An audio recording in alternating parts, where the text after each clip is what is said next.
با عرض سلام خدمت شما وطندارای نازنین هر جایی که هستین جور و صحتمند و سلامت باشین.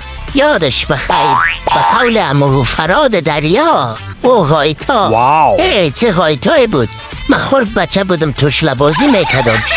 باز بابه مرا میدید، بیبی مرا میدید، کاکای میدید، ماما، دکاندار سر کوچه، قاری، ملا، مفتی، مولوی، هر کس که میدید بگو بچم کلان که شدی فکرت بدی که شراب نخوری. خدا گفته، رسول خدا گفته که شراب حرام است، در کنار که حرام است مضر است، ضرر داره به صحت انسان.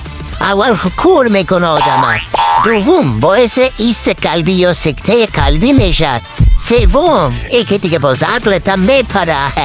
لویدی توی میشه دور از آزرا و غیر آزرا. ای که کی میخوره کی نمیخوره دم غرض نیست. هر کی میخوره زار جانش، هر کی نمیخوره نوش جانش. بال یک لودی توی برآمده، یک چوچه شیطان.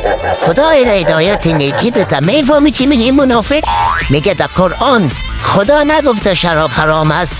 من نمیگم سرم کار نشینه سعی کنین چیچه شیطان چی میگه. قربانتون شو. حالا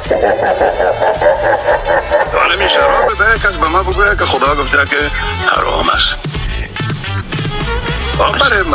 برای مردم نادان همه چیز حرام است. وقتی حرام بشه که تو کار شیطانی کنه. خداوند میگه مردم از شراب و قمار دوری کنین، شیطان از طریق شراب و قمار شما را به جنگ مندازه و نفرت بینتان ایجاد میکنه. وقتی که تو جنگ نمیکنی یا نفرت ایجاد نمیکنی مشکل تو چی است؟ شب و روز مطالعه است. ما او تو روزی نیست که قرآن شریف یک نیم ساعت یک ساعت مطالعه نکن. چه کتابه اینقدر دوست داشتنی پیش من نیست مثل قرآن شریف است.